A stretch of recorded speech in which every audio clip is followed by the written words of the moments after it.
వేస్తే దాని పర్యవసానాలు ఎలా ఉండే. Right, welcome back to the debate. Balakotaiah గారు, మామూలుగా ఈ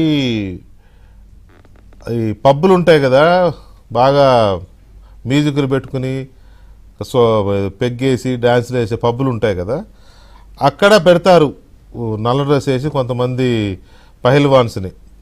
వాళ్ళని బౌన్సర్లు అంటారు. ఎందుకంటే అక్కడ తాగి గొడవ చేస్తే లేదా అమ్మాయిల విషయంలో మిస్బిహేవ్ చేస్తే వాళ్ళని బయటికి దోసేయడానికి, అందుకని వాళ్ళు బౌన్సర్లు అంటారు. ఇప్పుడు ఈ వ్యక్తులకి వాళ్ళు సెలబ్రిటీలైనా లేకపోతే హై ప్రొఫైల్ వీళ్ళైనా వీళ్ళు ప్రైవేట్గా పెట్టుకునే వాళ్ళని బాడీ గార్డ్స్ అంటారు. గవర్నమెంట్ ఇచ్చే వాళ్ళేమో గన్మెన్లు, సెక్యూరిటీ, వాళ్ళు సొంతంగా పెట్టుకునే వాళ్ళేమో బాడీ గార్డ్స్. అలాంటిది వాళ్ళని కూడా బౌన్సర్లను పెట్టేసుకుని, అంటే ఆల్రెడీ ఇది మొన్న డిబేట్లో కూడా వచ్చింది. ఒక ఆయన చెప్పింది ఏంటంటే, చాలామంది ఇప్పుడు హైదరాబాద్లో ఈ సినిమా వాళ్ళు పెట్టుకున్న బౌన్సర్లుగా పిలుస్తున్న వాళ్ళలో రౌడీ షీట్లు ఉన్న వాళ్ళు చాలామంది ఉన్నారంట, రకరకాల కేసుల్లో ఉన్న వాళ్ళు ఉన్నారట. సో ఎందుకు ప్రభుత్వాలు వీళ్ళ విషయంలో స్ట్రిక్ట్గా లేవు?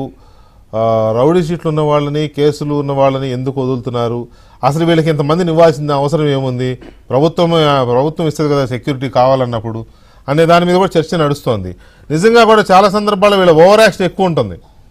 ఏదో అసలు దగ్గర కూడా రానివ్వరు, చుట్టూ అంటారే వాతావరణం నీడలో కూడా రానివ్వరు. సో దీన్ని కంట్రోల్ చేయాల్సిన అవసరం ఉందనుకుంటున్నారా?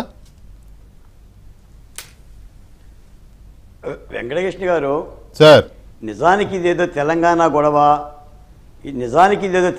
గొడవ లేదా అల్లు అర్జున్ గారి గొడవ, చనిపోయిన రేవంతి గొడవ కాకుండా మొత్తంగా ప్రభుత్వాలు, ఇటు ఆంధ్రప్రదేశ్ ప్రభుత్వం కూడా ఒక గుణపాఠంగా తీసుకోవాలండి. బౌన్సర్ల విషయంలో కానీ, టికెట్ల ధరల విషయంలో కానీ, హీరోలు వ్యవహరిస్తున్న తీరు విషయంలో కానీ ప్రజలను కాపాడాల్సిన బాధ్యత తీసుకున్న ప్రభుత్వాలు తప్పనిసరిగా ఒక గుణపాఠం తీసుకొని ఒక విధి విధానం ఉండాలి. నిజానికి వీళ్ళు బౌన్సర్ల పేరు మీద, బాడీగార్డుల పేరు మీద వాళ్ళు ఉండటం కూడా ఎలా ఉంటారంటే, తమిళనాడు నుంచి మహారాష్ట్ర నుంచి వచ్చిన రౌడీలాగానే ఉంటారు. వాళ్ళే తెలంగాణలాగా ఉండరు, ఆంధ్రప్రదేశ్లాగా ఉండరు. ఒక్కొక్కడు 7 అడుగుల ఎత్తులో ఉండి ఇష్టానుసారంగా బిహేవ్ చేస్తుంటారు వెంకటకృష్ణ గారు. నేను చాలామందిని చూసా. ఇప్పుడు ఆఖరికి ఇప్పుడు రాజకీయ నాయకులు కూడా తెచ్చుకుంటున్నారు అదనంగా. మొన్న మా జగన్మోహన్ రెడ్డి గారు కూడా తెచ్చుకున్నారు కదా 980 మందిని. ఎవరు తెచ్చుకున్నారో కూడా తెలియదు. పోతే మీరు అన్నమాటకు ఒక మాట వస్తున్నా, ఎన్ని అడుగులు ఎత్తున్నామన్నది కావాల్సింది, నీ కాళ్ళ మీద నువ్వు నిలబడే పరిపాలన చేస్తున్నావా లేదా అని. రేవంత్ రెడ్డి గారు ఈ విషయంలో